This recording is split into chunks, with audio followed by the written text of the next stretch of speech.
Halo Sobat Sehat Fatmawati, pernah menemukan benjolan di ketiak, leher, selangkangan, atau di bagian kulit yang lainnya? Kira-kira ini berbahaya atau tidak ya? Di episode Fatmawati Talk The Talk kali ini, kita akan membahas tuntas mengenai tentang benjolan kelenjar getah bening bersama Dr. Enos, spesialis bedah, subspesialis onkologi di Rumah Sakit Fatmawati. Jangan kemana-mana, tonton terus podcast Fatmawati Talk The Talk.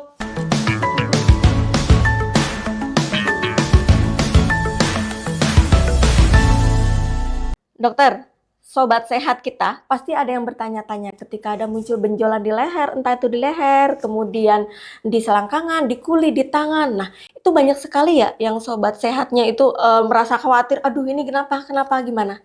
Aduh gimana ya ini ya, nanti berbahaya atau tidak? Nah, mungkin bisa dijelaskan dokter mengenai tentang benjolan itu tadi? Oke, terima kasih Sobat Sehat Fatmawati. Saya akan menjelaskan tentang benjolan di tubuh kita. Semua benjolan yang abnormal di dalam tubuh kita itu disebut tumor, ya. Nah, tumor itu ada yang jinak, ada yang ganas, ya. Nah, tumor itu apa? Tumor itu adalah pertumbuhan sel yang berlebihan daripada yang normal. Dia tumbuhnya berlebihan, terus kemudian tidak terkoordinasi. Itu tumor. Dan tumor itu ada yang jinak dan ada yang ganas. Nah, Sobat Sehat Fatmawati mesti mengerti nih, secara umum, mana yang jinak, mana yang ganas. Oke, baik Sobat Sehat, tadi sudah dijelaskan oleh Dr. Enos. Nah, Dok, yang jinak, yang ganas seperti apa dok? Biar Sobat Sehat semuanya mengetahui semuanya. Silakan dok. Iya, jadi tumor yang jinak itu biasanya pertumbuhannya lambat. Jadi dia bertumbuh tapi dia lambat. Dan tumor yang jinak itu dia tidak merusak jaringan di sekitar tumor itu. Dia hanya mendesak aja. Gitu. Nah, tumor yang jinak itu juga tidak menyebar ke tempat lain. Berbeda dengan tumor yang ganas. Kalau tumor yang ganas dia sampai merusak jaringan di sekitar tumor itu. Kemudian sifatnya yang lain dia menyebar ke tempat yang lain, ke organ-organ lain, misalnya ke tulang, ke liver, ke paru, bahkan sampai ke otak. Nah, ini yang perlu diketahui secara umum oleh Sobat Sehat Fatmawati.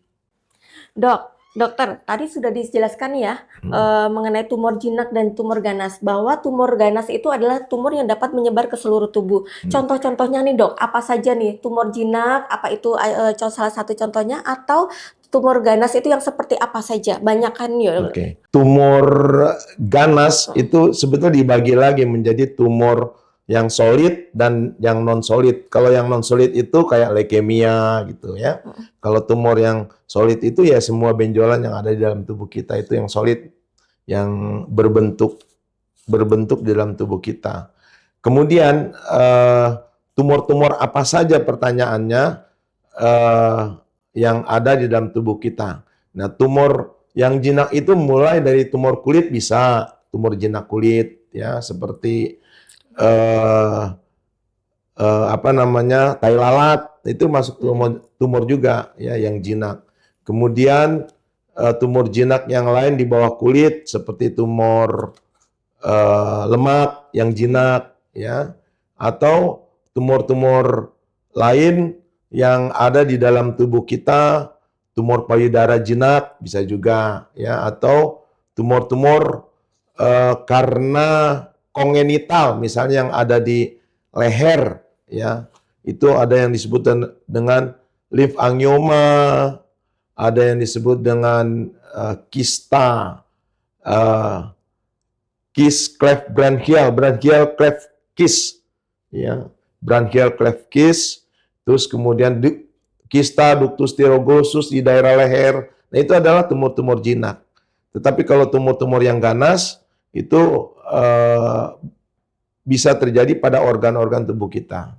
Bisa juga pada organ tubuh kita, misalnya berasal dari kelenjar getah bening. Nah, itu juga bisa menjadi tumor ganas atau menyebar dari tempat lain kepada kelenjar getah bening tersebut. Betul sekali dokter. Saya tertarik dengan tadi pembahasannya kelenjar getah bening. Ya. Nah, kelenjar getah bening Di ini mana saja dapat aja. terjadi di mana aja dokter? Oke. Jadi buat sahabat sehat Fatmawati supaya bisa dimengerti bahwa di seluruh tubuh kita itu mulai dari kepala sampai kaki itu terdapat kelenjar getah bening. Nah, kelenjar getah bening itu bisa eh, bisa menjadi penyakit, ya. Jadi seluruh tubuh kita itu mulai dari kepala sampai ke kaki. Nah, penyakitnya apa saja? Bisa disebabkan karena infeksi, ya. Jadi infeksi bakteri yang masuk ke dalam kelenjar getah bening sehingga kelenjar getah beningnya menjadi infeksi. Bisa juga infeksinya itu bisa infeksi akut, artinya gejala klinisnya akut, panas, nyeri, kemudian bengkak pada daerah kelenjar getah bening yang terkena infeksi, ya. Atau infeksi kronis. Kalau infeksi kronis itu bisa karena sarkoidosis, bisa karena TBC. Yang paling sering infeksi kronis kelenjar getah bening adalah TBC. Bisa di mana saja, bisa di leher, bisa di lipat paha, bisa di ketiak, bahkan kelenjar getah bening bisa ada di tempat lain selain yang saya sebutkan tadi. Jadi yang paling sering adalah infeksi kronis karena TBC di Indonesia. Itu. Selain itu, bisa juga selain karena infeksi, bisa juga karena tumor. Nah, karena tumor itu kalau kita sebut di kedokteran bisa berasal dari kelenjar getah beningnya sendiri, Bu, yang disebut dengan tumor primer, atau dari tempat lain menyebar ke kelenjar getah bening tersebut. Itu yang disebut dengan tumor sekunder atau penyebaran dari anak sebar dari tumor di tempat lain. Misalnya saya kasih contoh, ada benjolan di leher, ya. Kemudian benjolan itu setelah diperiksa ternyata dia adalah tumor yang berasal dari kelenjar getah bening, disebut dengan misalnya limfoma malignum. Atau dia anak sebar dari tempat lain, misalnya dari yang paling sering itu kalau benjolan di leher berasal dari nasofaring, ya, kanker nasofaring yang menyebar ke kelenjar getah bening. Walaupun dari tempat lain juga bisa terjadi, misalnya dari kanker tiroid atau kanker di rongga mulut bisa menyebabkan pembesaran kelenjar getah bening. Nah, pembesaran kelenjar getah bening tersebut disebut dengan anak sebar kanker. Itu apa saja dokter gejalanya dokter? Tadi kan sudah disebutkan nih apa saja menyebabkan pembesaran kelenjar getah bening. Bisa dari infeksi, bisa dari tumor juga. Nah, gejalanya apa seperti apa dok? Agar nanti sobat sehat semuanya tahu nih, oh seperti ini nih harus waspada nih. Jadi harus segera memeriksakan ke dokter seperti itu. Ya, jadi yang pertama buat sahabat sehat Fatmawati, yang perlu diperhatikan adalah kita harus kalau kita mempunyai benjolan di dalam tubuh kita, kita harus bisa membedakan secara umum benjolan itu gejalanya jinak atau ganas. Yang mana yang jinak?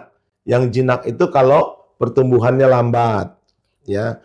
Kemudian yang kedua, dia tidak merusak jaringan sekitarnya dari benjolan tersebut. Misalnya ada benjolan di payudara, dia tidak merusak jaringan payudara sekitarnya, tapi hanya mendesak, bisa menimbulkan sakit, bisa juga tidak.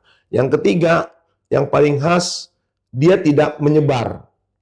Jadi benjolan itu atau sel tumor itu tidak menyebar ke organ-organ lain.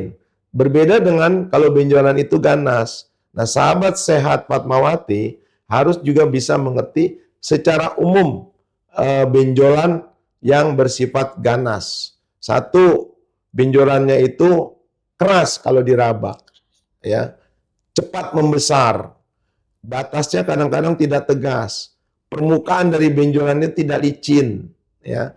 Kemudian kalau digerakkan benjolannya itu tidak bergerak atau terfiksir, ya, dan punya sifat merusak jaringan sekitarnya. Dan sifat khas yang lain adalah benjolan itu menyebar ke tempat lain. Jadi bisa ke tulang, bisa ke liver, bisa ke paru, bahkan bisa ke otak. Nah, itu adalah sifat-sifat yang harus diketahui oleh sahabat sehat Fatmawati, sifat-sifat benjolan yang ganas. Oke, terima kasih dokter. Untuk selanjutnya nih dokter, pemeriksaan apa saja sih yang untuk menegakkan diagnosa, oh ini ganas, oh ini enggak. Jadi agar kita itu nggak khawatir, oh ternyata ini loh sebenarnya seperti itu, harus dilakukan pemeriksaan sesegera mungkin. Nah, apa nih dok, pemeriksaannya seperti apa? Oke, jadi pemeriksaan apa yang harus dilakukan pada seseorang yang menderita atau mempunyai benjolan. Sahabat sehat Fatmawati, setiap benjolan yang abnormal, sahabat sehat harus datang ke dokter untuk ngecek apakah benjolan itu mengarah ke jinak atau ke ganas. Ya, setelah datang ke dokter, nanti dokter akan periksa itu. Ya, benjolan tersebut akan periksa, lalu setelah jadi prosesnya si dokter itu akan menanyakan kapan terjadinya benjolan, ya, kemudian cepat membesar atau tidak benjolannya, keluarga punya penyakit benjolan yang sifatnya kanker atau tidak, semuanya akan ditanyakan kepada pasien. Lalu dokter akan periksa, kemudian dokter akan menduga benjolan ini jinak atau ganas. Ya, setelah diduga jinak atau ganas, maka dokter akan menganjurkan pemeriksaan. Pemeriksaan apa saja yang dilakukan untuk mengetahui benjolan, kepastian diagnostik dari benjolan tersebut. Ya, mungkin akan dilakukan pemeriksaan imaging seperti foto. Ya, foto itu bisa USG, dilakukan USG pada benjolan tersebut. Ya, atau bisa dilakukan plain foto atau foto biasa begitu ya. Kemudian bisa dilakukan yang lebih tinggi lagi, bisa dilakukan CT scan atau MRI atau pemeriksaan lab yang lain juga bisa dilakukan pada pemeriksaan ini. Tetapi laboratorium itu tidak menentukan dia ganas atau jinaknya. Kalau foto, USG atau MRI atau CT scan, dia bisa mengarah apakah dia jahat atau tidak jahat.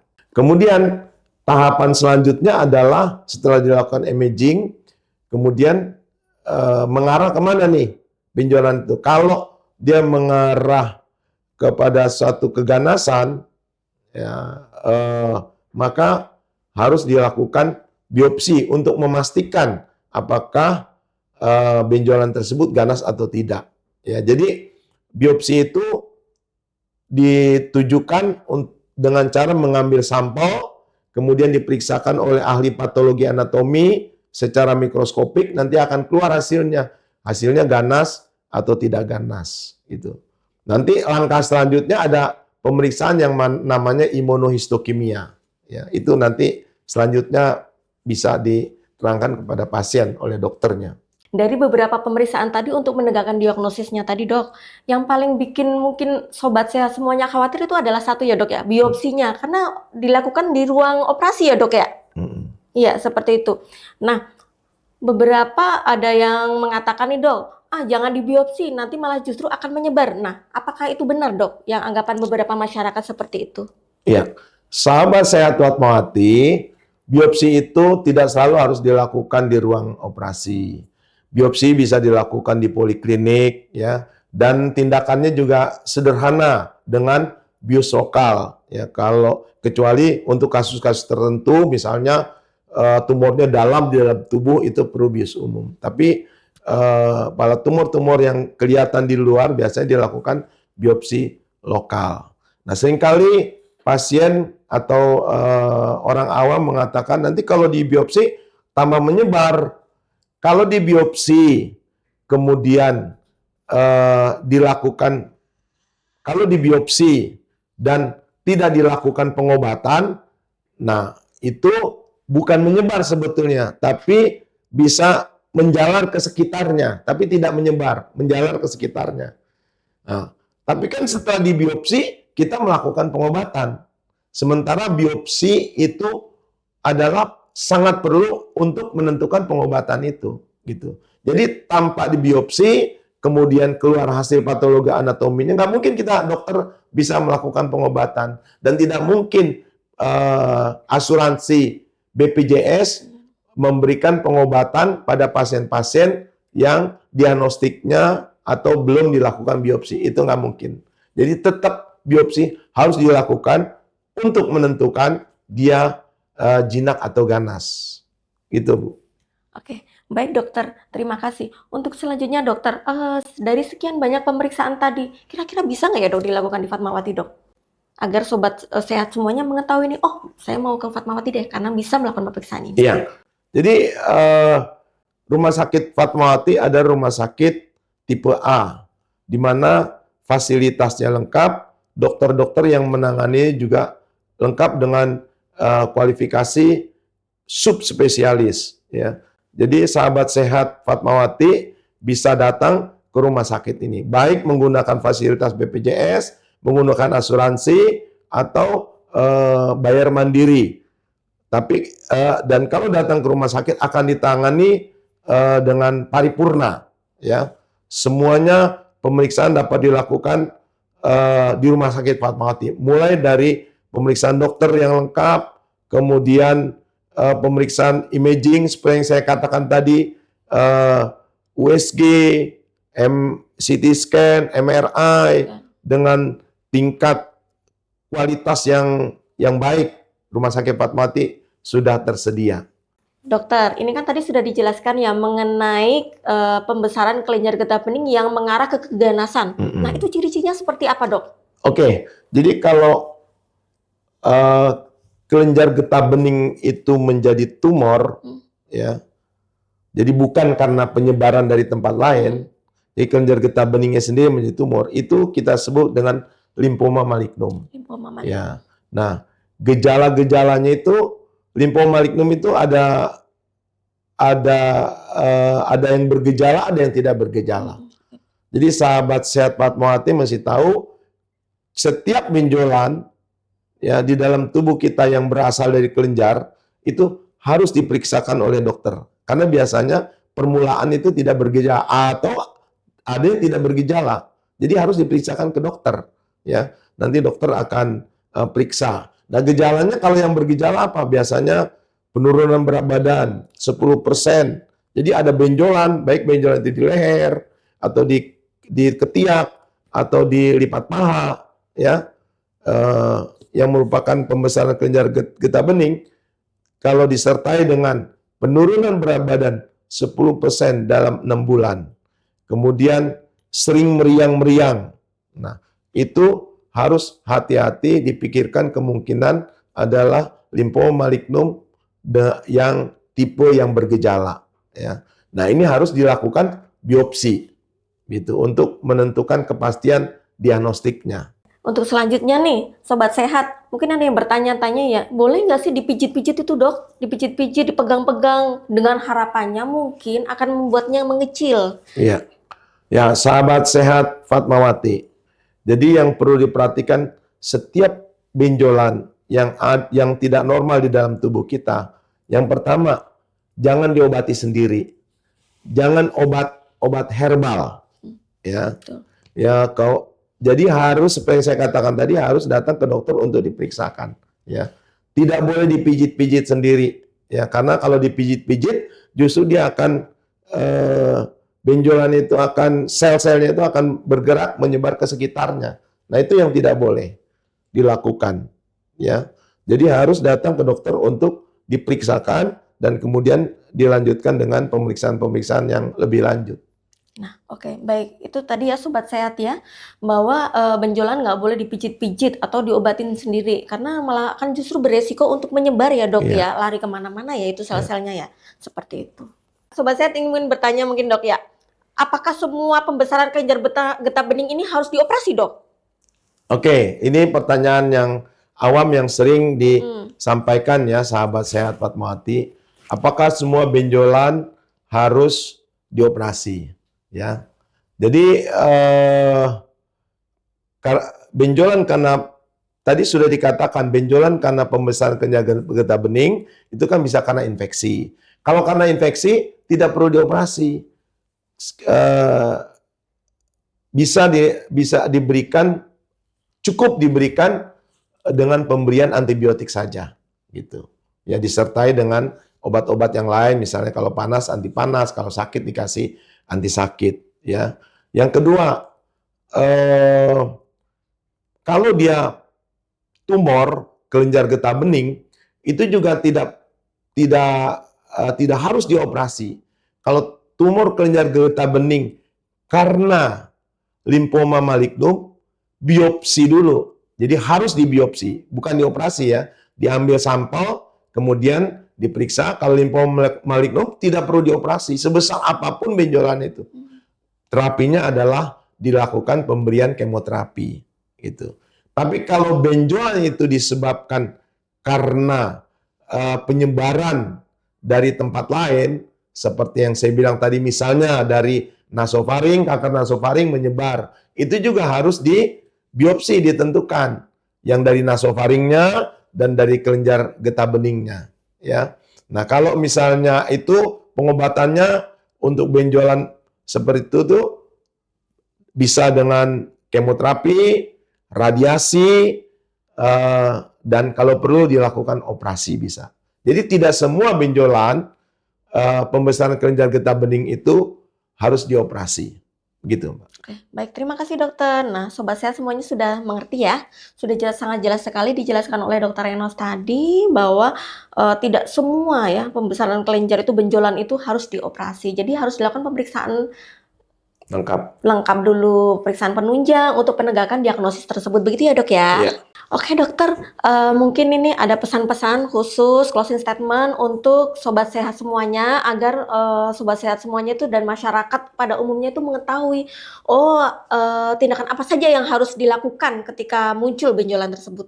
Oke, sahabat sehat Fatmawati, jadi kalau saudara mengalami atau mempunyai benjolan yang abnormal di dalam tubuh saudara, yang pertama jangan obati sendiri, jangan pakai herbal, jangan dipijit-pijit, ya. Kemudian jangan panik, jangan khawatir, sebab seperti yang saya katakan tadi bahwa benjolan dalam tubuh kita tidak semuanya itu berbahaya, ya. Ada yang karena infeksi, ada yang karena jinak, ya. Dan pun kalau dia berbahaya, itu bisa ditangani. Jadi kalau punya benjolan, datang memeriksakan diri ke dokter, nanti dokter akan memeriksa dan selanjutnya akan dilakukan pemeriksaan-pemeriksaan penunjang untuk memastikan diagnosa. Terima kasih. Baik Sobat Sehat, demikian tadi bincang-bincang kita dengan Dr. Enos, dokter spesialis bedah, subspesialis onkologi, bahwa benjolan tidak selalu berbahaya, namun kita tidak boleh mengabaikan. Dengan deteksi dini dan penanganan yang tepat, akan membuat harapan untuk kesembuhannya lebih bagus lagi. Kemudian, terima kasih sudah menyimak Fatmawati Talk the Talk. Sampai jumpa di episode berikutnya.